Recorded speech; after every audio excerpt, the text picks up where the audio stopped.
యేసుక్రీస్తునామములో అందరూ కూడా వందనాలు తెలియజేసుకుంటున్నాం. చదువుకున్న భాగాన్ని చదవండి. యోహాను సువార్త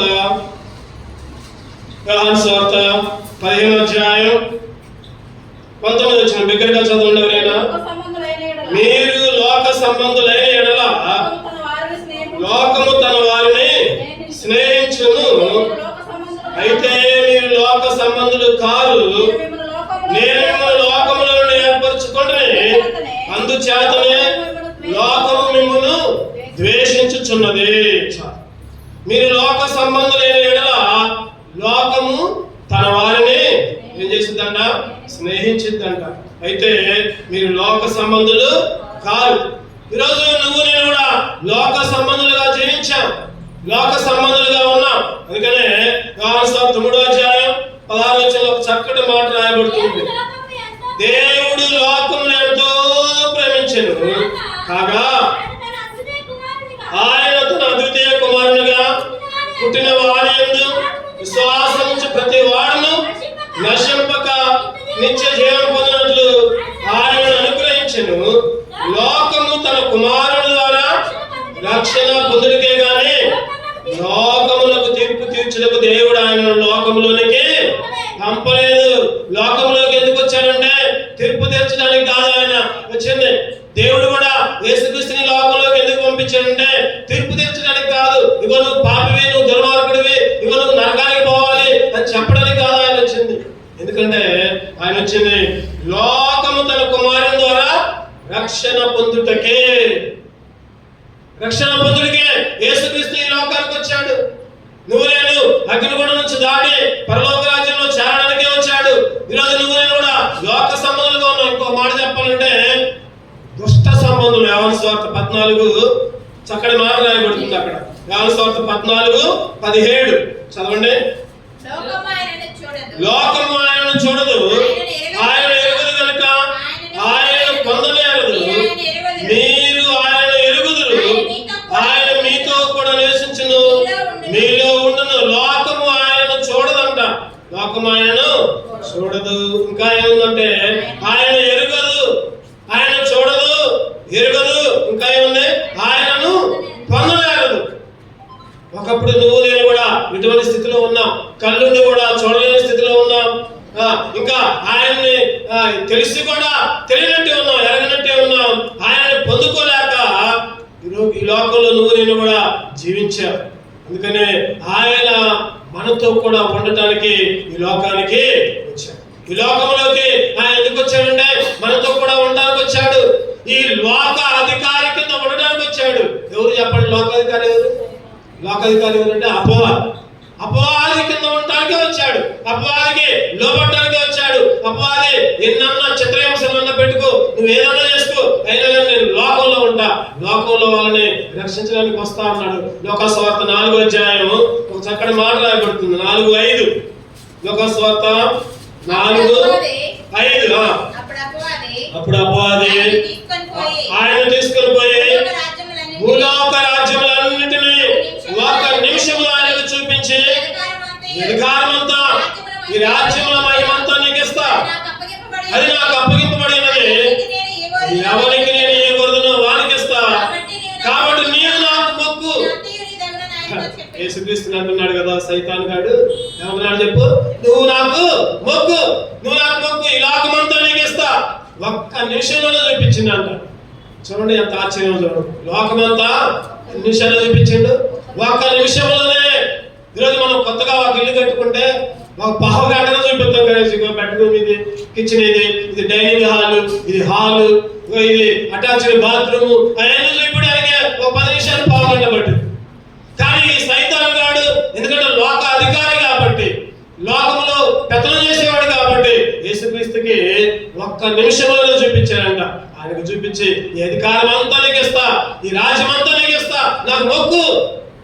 అప్పుడు యేసుక్రీస్తు ఏమన్నాడంటే నీ దేవుడైన ప్రభువుకు మొక్కి ఆయనను మాత్రమే సేవించాలి.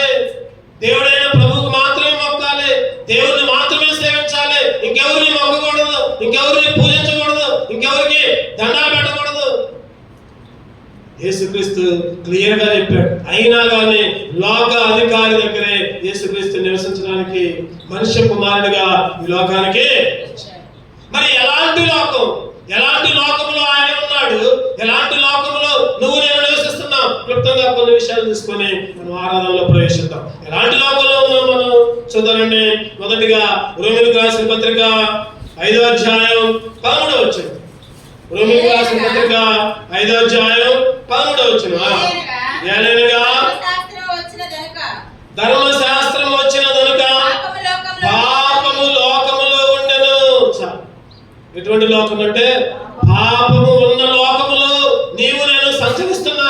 పాపము ఉన్న లోకములో యేసుక్రీస్తు తను తానే అప్పగించుకుని లోకానికి వచ్చాడు. పాపమున్న లోకములోకి వచ్చాడు ఆయన. ఈరోజు నువ్వు నేను కూడా పాపమున్న లోకములోనే ఉన్నాం. అందుకనే ఇదిగో లోక పాపమును మోసుకెళ్ళిపోయే దేవుని గొర్రెపిల్ల.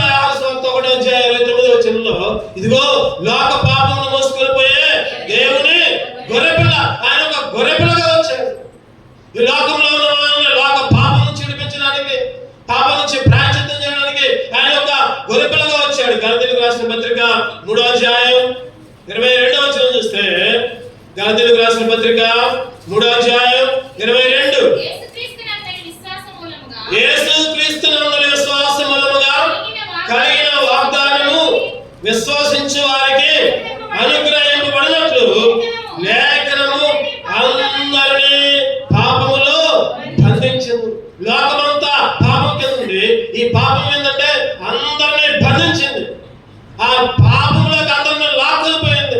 ఏదో ఒక పాపం చేయడానికి ఒక లోకం అనే చెరసాలలో, పాపం అనే బందీ గృహంలో నువ్వు నేను కూడా జీవిస్తూ వచ్చావు. అటువంటి పరిస్థితుల్లో యేసుక్రీస్తు పాపాలన్నీ ప్రాయశ్చిత్తం చేయడానికి ఒక గొర్రె పిల్లగా ఈ లోకంలోకి వచ్చారు. ఎందుకని రోమీయులకు రాసిన పత్రిక 3వ అధ్యాయం చూస్తే, రోమీయులకు రాసిన పత్రిక 3:23లో ఒక చక్కటి మాట ఉంటుంది, చదవండి. ఏ భేదము లేదు, అందరూ పాపం చేసి దేవుని గురించి మహిమను పొందలేకపోతున్నారు. ఏ భేదం లేదు, కుల భేదం లేదు, మత భేదం లేదు, రంగు భేదం లేదు, ప్రాంత భేదం లేదు. నువ్వు ఎవరైనా సరే, ఏ కులమైనా, ఏ మతమైనా, ఏ దేశమైనా, ఎవరైనా అందరూ కూడా పాపులని బైబిల్ చెప్తుంది. అందరూ కూడా పాపం చేసి దేవుని గురించి మహిమను పొందలేకపోతున్నారని బైబిల్ చెప్తుంది. అటువంటి లోకంలో పాపం చేసి ఆ మహిమను పొందుకోలేకున్నప్పుడు యేసుక్రీస్తు ఈ లోకానికి గొర్రె పిల్లలాగా ఇదిగో లోక పాపమును మోసుకొని పోయే దేవుని గొర్రె పిల్లగా వచ్చాడు. మన పాపాలను కూడా ఆయన శిలువ రక్తంలో కడిగాడు. అందుకే స్తుతించారు, ప్రభువా ఇటువంటి పాప లోకంలో ఉన్నాను, పాప లోకంలో బందీగాలిగా ఉన్నాను. ఒక చెరసాలలో ఉన్న ఖైదీ ఏ విధంగా ఉంటాడు, అటువంటి ఖైదీగా ఈ పాప లోకంలో నివసిస్తే గొర్రె పిల్లలాగా నువ్వు వచ్చి నా పాపాలన్నీ మోసుకొని పోయి నా పాపాలకే విముక్తి చేసావు. అందుకని నిన్ను ఆరాధిస్తున్నా. ఒకటిది ఎలాంటి లోకం అంటే పాప లోకం. రెండవది చూద్దారండి, యెషయా గ్రంథం 24:5 వచనం. యెషయా గ్రంథం 24:5 లోక నివాసులు ధర్మశాస్త్రమును అతిక్రమించి ఉన్నారు, కట్టడను మార్చి నిత్య నిబంధనను మీరి ఉన్నారు. దాని నివాసుల చేత లోకము అపవిత్రమైన లోకమంట ఏమైంది చెప్పండి? లోకము అపవిత్రమైంది, లోకము కలుషితమైంది, లోకము అపవిత్రమైంది. ఆ లోకములో ఉన్న నువ్వు నేను కూడా అపవిత్రులుగా ఉన్నావు. అపవిత్ర ఏ మాత్రం కూడా పవిత్రత లేదు, ఏ మాత్రం కూడా శుద్ధ లేదు, ఏ మాత్రం కూడా నిర్దోషిగా ఎంచబడ్డా మనం దోషము కలిగిన వాళ్ళగా ఉన్నాం. ఏమాత్రం ఆ రోజు యెషయా గ్రంథకర్త రాస్తూ ఉంటున్నాడు 6వ అధ్యాయంలో, ఎప్పుడైతే ఆ నిప్పు పెదాలకు తాకిందో ఏమని చెప్పండి? అపవిత్రత అంతా, పాపమంతా పోయింది. యెషయా గ్రంథం చదవండి అన్నమాట. 6వ అధ్యాయం 5. అయినను నేను అపవిత్రమైన పెదవులు గలవాడును, అపవిత్రమైన పెదవులు గల జనుల మధ్య నివసించేవాడును. నేను నశించితిని, రాజుల మధ్య నివసించేవాడును నేను నశించితిని. అక్కడ చూస్తే అపవిత్రమైన పెదాలంట, అపవిత్రమైన జనాల మధ్య ఆ పెదాల అపవిత్రం మాత్రమే కాదు, అపవిత్రమైన పెదాలు కలిగిన జనుల మధ్య నేను నివసించాను. ఈరోజు ఎన్నోసార్లు మన పెదాల ద్వారా, మన మాటల ద్వారా, మన చూపుల ద్వారా, మన తలంపుల ద్వారా అపవిత్రత నింపుకొని ఉన్నాం. ఏ మాత్రం కూడా పరిశుద్ధత లేదు, అపవిత్రులుగా ఈరోజు నువ్వు నేను జీవిస్తూ వస్తూ ఉంటున్నావు. అందుకనే ఆ అపవిత్రతను పోగొట్టడానికి యేసుక్రీస్తు ఈ లోకానికి వచ్చాడు. ఆ అపవిత్రత నుంచి తీసివేయడానికే యేసుక్రీస్తు ఈ లోకానికి వచ్చాడు. ఆ అపవిత్రతని తొలగించడానికే ఈ లోకంలో తగ్గించుకొని, దీనుడిగా తను తగ్గించుకొని లోకంలోకి వచ్చాడు. 1 తిమోతి 4:7 చూస్తే 1 తిమోతి 4:7 అపవిత్రములైన ఏమాట్లాడాయి? అపవిత్రములైన ముసలమ్మ ముచ్చట్లు విసర్జించి, అపవిత్రమైన ముసలమ్మ ముచ్చట్లను విసర్జించి దేవభక్తి విషయములు నీకు నీవే సాధకము చేసుకునము. అపవిత్రమైన ముసలమ్మ ముచ్చట్లు. చెప్పండి, ముసలమ్మ ముచ్చట్లు అంటే ఏంటి? ముసలమ్మ ముచ్చట్లు అంటే ముసలమ్మ మాట్లాడుకునే మాటలు కాదు. అంటే పనికిరాని కబుర్లు, సోది కబుర్లు, వాళ్ళ గురించి ఎలా గురించి చెప్పుకోవడమే. ఈరోజు ఒకప్పుడు నువ్వు నేను కూడా అటువంటి జీవితమే. అటువంటి ఫలానా అయినట్ట, ఆయన చేసిండు, ఆమె చేసింది, ఇగో వాళ్ళు చేశారు. గింజ సామెతలాగా మన దగ్గర తప్పులేమో బయటికి రావు, ఎదుటలో మాత్రం అన్ని చూపించే వాళ్ళంగా. ఏళ్ళు పెట్టి ఎదుటలో చూపిస్తే ఎన్నేళ్ళు మనకేళ్ళు చూపిస్తున్నాయి చెప్పండి. ఒకేళ్ళ మిమ్మల్ని చూపిస్తే మిగిలిన 4 ఏళ్ళు కూడా నన్నే చూపిస్తాను. ఒకప్పుడు నేనైనా, నువ్వైనా, ఎవరైనా అపవిత్రమైన పేదాలు, ముసలి ముచ్చట్లు, పనికిరాని కబుర్లు, వాళ్ళ మీద సాడీలు. ఈరోజు నువ్వు నేను కూడా అటువంటి జీవితాన్ని జీవించాం. అటువంటి జీవితాన్ని జీవించుతూ వస్తూ ఉన్నాం. ఈరోజు అపవిత్రముగా 1 కొరింథీ 8:7 ప్రకారం చూద్దామండి. 1 కొరింథీ 8:7 అయితే అందరి యందు ఈ జ్ఞానము లేదు, కొందరు ఇదివరకు విగ్రహమును ఆరాధించిన వారు కనుక తాము భుజించు పదార్థములు విగ్రహములకు బలి ఇయ్యబడిన అని ఎంచి భుజించుదురు. ఇందువలన వారి మనస్సాక్షి బలహీనమైనదై అపవిత్రమగుచున్నది. విగ్రహాలు కల్పించిందని తింటున్నాం. నా తలంపు ఏంటంటే, నిజంగా విగ్రహాలు కల్పించింది తింటామంటే నిజంగా ఆ పులిహారలో లేకపోతే అయ్యో స్వీటో హాటో లేకపోతే పానకాలు అవి కాదు తినలేదు. విగ్రహాలు కల్పించిందంటే ఇతరుల నోట్లు, అన్ని జనుల నోట్లు మందిరంలోకి రాకుండా ఎవరైతే ఉంటున్నారో వాళ్ళ నోళ్ళల్లో మన్నోళ్ళు కూడా కలిపి అయ్యి చెప్పుకుంటామే. అయ్యే ముసలి ముచ్చట, అయ్యే మనస్సాక్షి బలహీనమైనదే ఏమైతుందంటే అక్కడ అపవిత్రమవుతుంది. ఈరోజు నీ మనస్సాక్షి, నా మనస్సాక్షి ఎన్నోసార్లు ఇటువంటి ముసలి ముచ్చట్లు చెప్పుకొని బలహీనంగా ఉంటున్నాం, బలహీనమైపోతున్నాం. ఏమాత్రం కూడా వాక్య బలం లేదు, దేవుని బలం లేదు, మందిర బలం లేదు. ఒకప్పుడు నువ్వు నేను అందరం కూడా ఇటువంటి స్థితిలోనే. కానీ యేసు రక్తము ఏం చేసింది చెప్పండి? యేసు రక్తము ప్రతి పాపం నుంచి మనల్ని పవిత్రపరిచింది. 1 యోహాను 1:7 ప్రకారం యేసు రక్తం చదవనమాట. యేసు రక్తము ఎన్నో వచ్చిన 7 1 యోహాను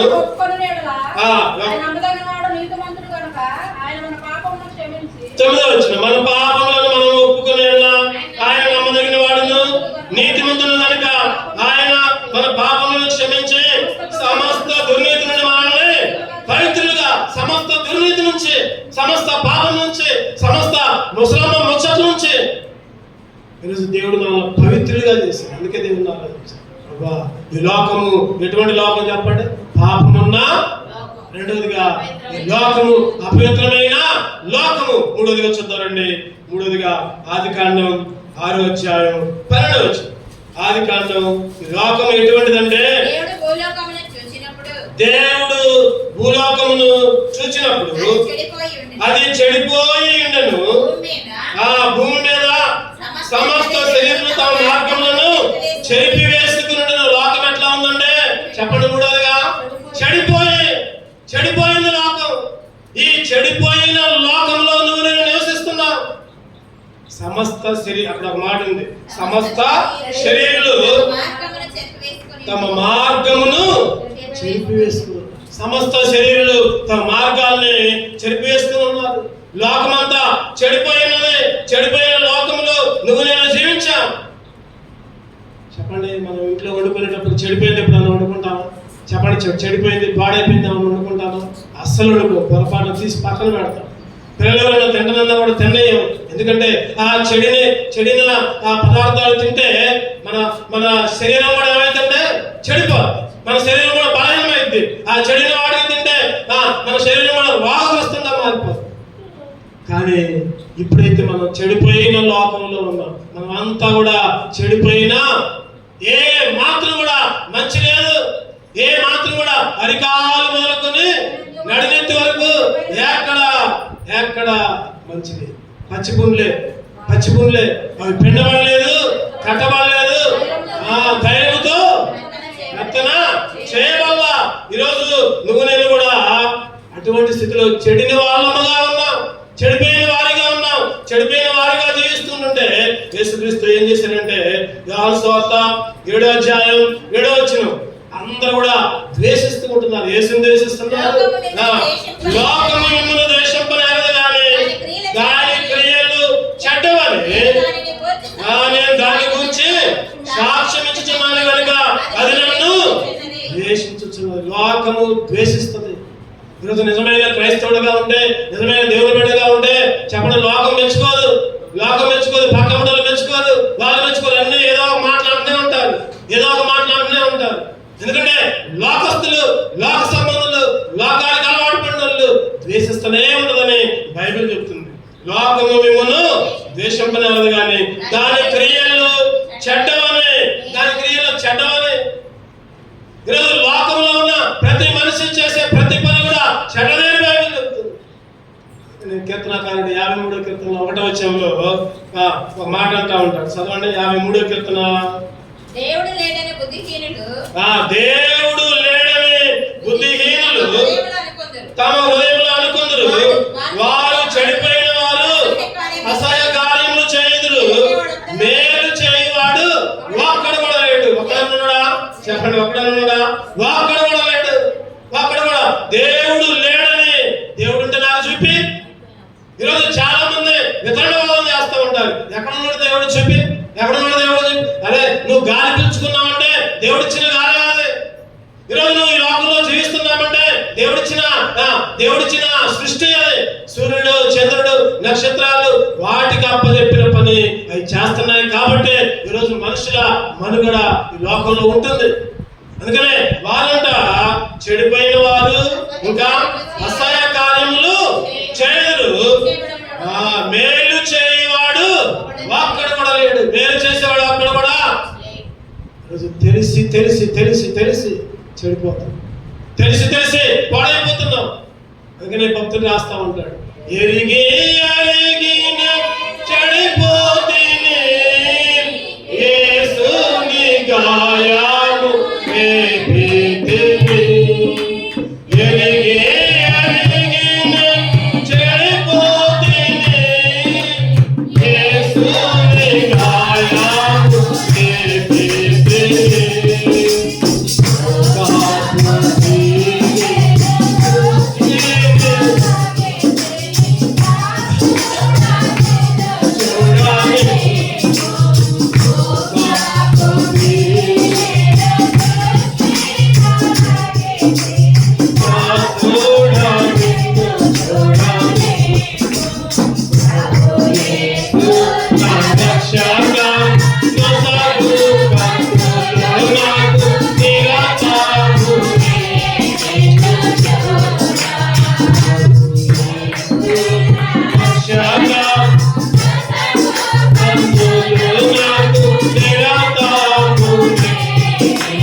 చెడిపోయిన వారిగా, అసహ్యకార్యం చేసే వాళ్ళగా లోకము మనల్ని ద్వేషిస్తా ఉంటుంది. దేవుని బిడ్డలు ఎప్పుడు ద్వేషిస్తూనే ఉంటుంది.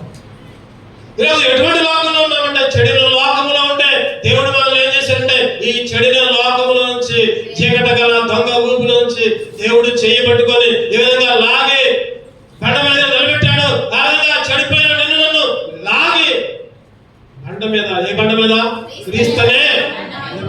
నిన్ను నిలబెట్టాడు. అందుకే దేవుని ఆరాధించాలి.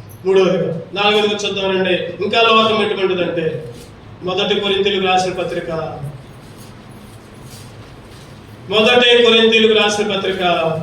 9వ అధ్యాయం 8వ వచనం. మొదటి కొరింథీయులకు రాసిన పత్రిక 9:8. ఈ మాటలు లోకాచారమును బట్టి చెప్పుచున్నానా? ధర్మశాస్త్రం కూడా వీటిని చెప్పుచున్నది కదా. ఈ మాటలు ఎట్లా ఉన్నాయంట? లోక. ఈరోజు నువ్వు నేను కూడా ఈ లోకం ఎట్లా ఉందంటే ఒక ఆచారాలతో నిండి ఉంది. చెప్పండి, అవునా కదా? లోక ఆచారాలు. ఎవరైనా ఏ కులమైనా ఏ మతమైనా అన్ని ఒక ఆచారాలు, ఒక గిరి గీసుకుంటారు. ఇగో ప్రార్థన చేయాలంటే అది చేయాలి, ప్రార్థన చేయాలంటే ఇది చేయాలి, కొబ్బరికాయ కొట్టాలి, లేకపోతే మామిడి ఆకులు అంటించుకోవాలి, లేకపోతే ఇంకేదో చేయాలి. ఇవన్నీ ఏం ఆచారాలు అంటే లోక ఆచారాలు. ఈరోజు నువ్వు కూడా ఎన్నోసార్లు లోక ఆచారాల్లో మునిగిపోయావు. వీటినే ఏమన్నాడంటే పేతురు గారు 1 పేతురు 1వ అధ్యాయం 18, 17, 18, 19 పితృ పారంపర్యమైన వ్యర్థ ప్రవర్తన, లోక ఆచారాలు. ఈ లోక ఆచారాల్లో నువ్వు నేను కూడా మునిగిపోయావు. ఒకప్పుడు ఏది చేసినా అన్ని చేస్తాం, ప్రార్థన చేస్తాం, మళ్ళీ అది కూడా ఈరోజు అటువంటి స్థితిలో నువ్వు నేను ఒకప్పుడు నివసించావు. లోక ఆచారాలు. గలతీయులకు రాసిన పత్రిక 4వ అధ్యాయం 3వ వచనంలో అటువలే మనమును బాలురైనప్పుడు లోక సంబంధమైన మూలపాఠములకు లోబడి దాసులమై లోక సంబంధమైన మూల పాఠములకు. ఏ పాఠాల కంటే? లోక సంబంధమైన మూల పాఠాలకి. ఒకప్పుడు చేయాలి, ఒకప్పుడు వాళ్ళు చెప్పారు చేయాలి, మా తాత చెప్పిండు, మా నాయన చెప్పిండు. ఈరోజు అటువంటి మూల పాఠాలకు లోబడి లోక ఆచారాల్లో నువ్వు నేను కూడా మునిగిపోయా. పితృ పారంపర్యమైన 1 పేతురు 1:18. అది కూడా చదవండి. 1 పేతురు 1:18. పితృ పారంపర్యమైన మీ వ్యర్థ ప్రార్థన విడిచిపెట్టినట్లుగా వెండి బంగారం నుండి క్షయ వస్తువుల చేత మీరు మోసపడలేదు, కానీ మూల్యమైన రక్తము చేతనగా క్రీస్తు నిర్దోషమును నిష్కళంకములకు గొర్రెపిల్ల వంటి క్రీస్తు రక్తము చేత ఈరోజు నువ్వు విమోచించబడ్డావు. పితృ పారంపర్యమైన వ్యర్థ ప్రవర్తన కాదు, లోక ఆచారాలు కాదు నన్ను విడిపించారు, లోక అలవాట్లు కాదు, లోక పోకడలు కాదు. యేసు రక్తము నన్ను విడిపించు. అమూల్యమైన నిష్కలంకమైన గొర్రెపిల్ల రక్తము, క్రీస్తు రక్తము వల్ల నీకు నాకు విడుదల. దేవుని స్తుతించాలి. ప్రభా, ఒకప్పుడైతే లోక ఆచారాల్లో మునిగిపోయా, లోక మూల పాఠాలలో పడ్డా, పితృ పారంపర్య ఆచారాలు వ్యర్థ ప్రవర్తన అంతా ఉండే అమూల్యమైన రక్తం చేత నీ విలువైన గొర్రెపిల్ల, నిష్కల్మషమైన గొర్రెపిల్ల రక్తం చేత నన్ను విమోచించావు. అందుకే నిన్ను లోక ఆచారం. చివరిగా 5వ చూసుకుందానండి. చెప్పండి. మొదటిది ఏంటి? లోకంలో ఏముంది? లోకంలో పాపం ఉంది. రెండవదిగా లోకంలో అపవిత్రత ఉంది. మూడవదిగా చెడిపోయిన లోకములో. నాలుగవదిగా పితృ పారంపర్యమైన ఆచారాలు వ్యర్థ ప్రవర్తన లోకంలో ఉంది. 5వదిగా చివరిగా ఇంకొకటి చూసుకుందాం. 1 కొరింథీయులకు రాసిన పత్రిక 11వ అధ్యాయం 32వ వచనం. 11 మనము తీర్పు పొందిన యెడల లోకముతో పాటు మనకు శిక్షావిధి కలుగకున్నట్లు ప్రభువు చేత శిక్షింపబడుచున్నాము. ప్రభువు చేత శిక్ష. లోకము ఎటువంటిదంటే శిక్షకు నిలయమైన లోకం, శిక్షకు సిద్ధపడిన లోకం, శిక్షకు పాత్రుడైన లోకం. ఈ లోకమంతా దేని కొరకు సిద్ధపరచబడిందంటే చెప్పండి, శిక్షకి. ఈ బిల్డింగులు, ఈ కనపడే బిల్డింగులు, కనపడే అంతస్తులు, కనపడే సస్యశ్యామలమైన ఈ రాజ్యాలు, ఈ దేశాలు. కొన్ని నిన్న బోనకల్లో ఒక బ్రదర్, నిన్న బోనకల్లో మీటింగ్ జరుగుతుంటే ఆ బ్రదర్ చెప్పారు కదా, ఆయన డార్జిలింగ్ వెళ్ళొచ్చారు. ఆ డార్జిలింగ్ దగ్గరికి పోతే గడగడ వణుక్కుంటా, చలిలో వణుక్కుంటా, ఆ చలిలోనే ఆ ఆ చలిలోనే ఏసీలు పెట్టుకొని ఉంటున్నారంట కొంతమంది. ఆ చలిలోనే ఏసీలు పెట్టుకుని పైనేమో ఏసీ అంట, ఒక ఎట్లా ఇల్లు ఉంటది, ఆ మూలలోనేమో కట్టెపుల్ల మంట, ఒక పక్కేమో మంట, ఒక పక్కేమో ఏసీ. అంటే ఆ బ్రదర్ చెప్తున్నాడు, వచ్చేటప్పుడు అంట అసలు రాబుద్దే కాలేదంట అక్కడ నుంచి. ఒక 20 రోజులు పర్యటనకు వెళ్ళారు అక్కడ సువార్త చేయడానికి, హెబ్రోన్ మినిస్ట్రీస్ దూర ప్రాంతాలకి వెళ్ళి వచ్చినప్పుడు అస్సలు రాబుద్ది కాలేదంట. సిమ్లా, డార్జిలింగ్, ఈ ఊటీ, ఈ ప్రాంతాలన్నీ మంచుతో కప్పబడిన ప్రాంతాలు, భూమికి చాలా ఎత్తులో ఉన్నాయి. ఒక 5 కిలోమీటర్ల ఎత్తులో, భూమికి ఎత్తులో ఉంటాయి. చాలా చల్లటి ప్రాంతాలు. అటువంటి ప్రాంతాల్లో ఆయన చెబుతుంటే నాకు ఆశ్చర్యం అనిపించింది. చూడటానికి పూలు, రకరకాల పూలు, రకరకాల పంటలు, రకరకాల పొలాలు, ఆ ఇల్లు పూల మధ్యలో ఉన్నాయంట. ఆ ఫోటోలు కూడా చూపించాడు కొన్ని.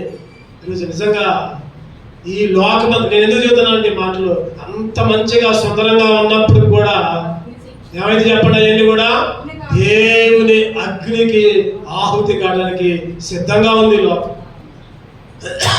అగ్నిలో కాలపడడానికి సిద్ధంగా ఉంది. ఎన్ని బిల్డింగ్లను కట్టుకో, అంతస్తుల మీద అంతస్తులు, అంతస్తుల మీద అంతస్తులు, 150 అంతస్తులు, 300 అంతస్తులు.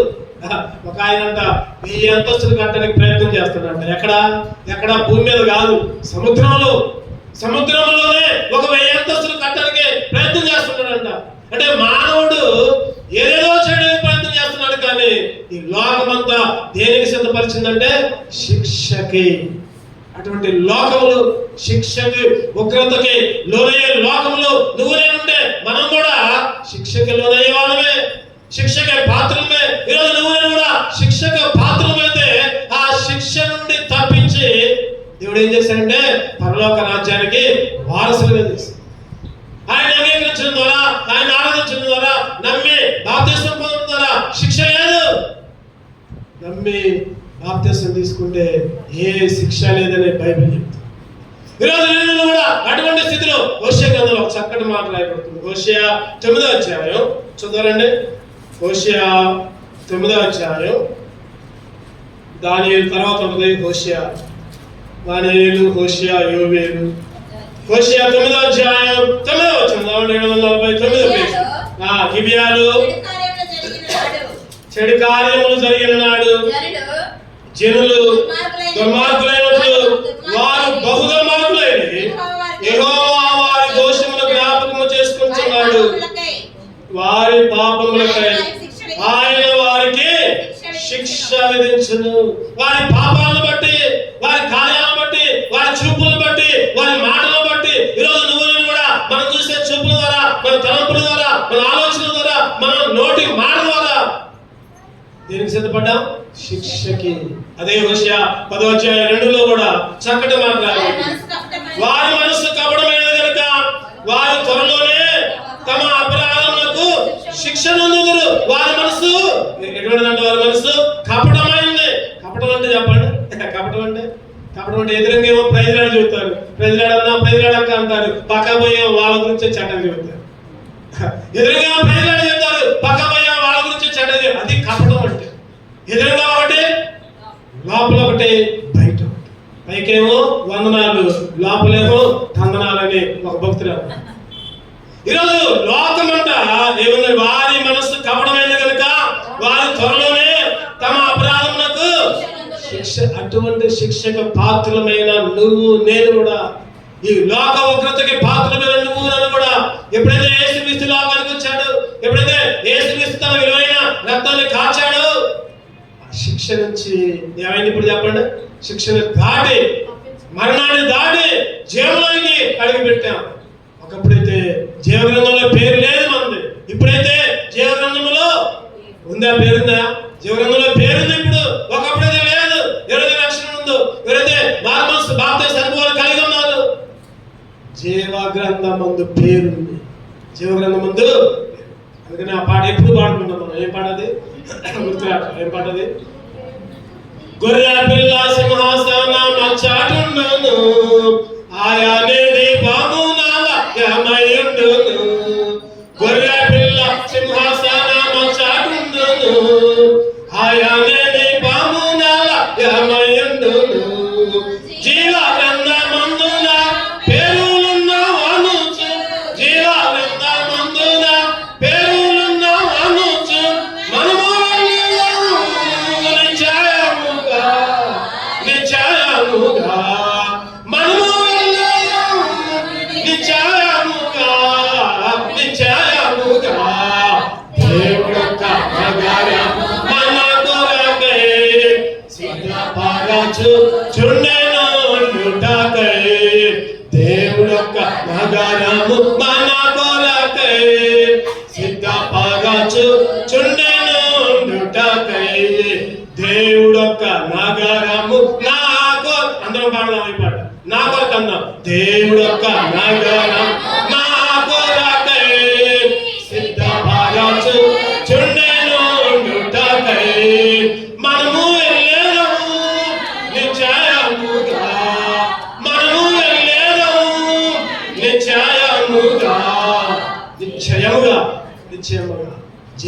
గ్రంథం ముందు పేరు రాశాడు.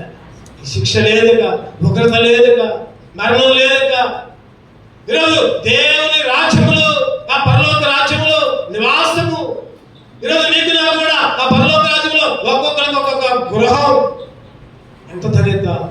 ఒకప్పుడైతే శిక్షకులోనైన వాళ్ళు ఇప్పుడైతే శిక్ష నుంచి తప్పించి పరలోక రాజ్యాన్ని అనుభవించారు. అందుకే దేవుణ్ణి స్తుతించాలి, అందుకే దేవుణ్ణి ఆరాధించాలి. లోకం అంట చెడ్డదంట. మళ్ళీ ఒకసారి చదువుకుందాం. మనం చదువుకున్న మాట యోహాను సువార్త 15:19 అందరం కలిసి చదువుకుందాం.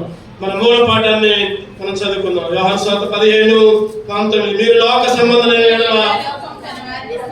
లోకము తన వారిని స్నేహితులైతే మీరు లోక సంబంధులు కాదు, నేను లోకముల నుంచి ఏర్పరచుకుంటున్నాయి. అందుచేతనే లోకం మిమ్మును లోకములో 5 విషయాలు. ఒకటిది లోకం ఎటువంటిదంటే చెప్పండి అందరూ ఒకసారి. లోకము పాపముతో నిండి ఉంది. రెండవది అపవిత్రమైన, మూడవది చెడిపోయిన లోకం, నాలుగవది ఆచారాలు, పితృపారంపర్యం, వద్ద ప్రవర్తన, ఈ లోక ఆచారాలు కలిగిన, ఐదవదిగా శిక్షకులోనైనా. ఇటువంటి ఐదంతల లోకములు, ఐదంతల కీడుగా ఈ లోకంలో నివసిస్తూ ఉంటుంటే ఆయన నీ కొరకు నా కొరకు రక్తాన్ని కార్చి యేసు రక్తము చేత పవిత్రులుగా చేసి ఆయన ఆరాధించే పిల్లగా చేసుకున్నాడు. ఆయన మనల్ని ఏర్పరచుకున్నాడు. అందుకే దేవుని ఆరాధిద్దాం. అటువంటి ఆరాధన చేసే పిల్లగా దేవుడు మన అందరిని కూడా సిద్ధపరచును గాక. రెండు మనం నిలబడదాం, పాట పాడుకుందాం.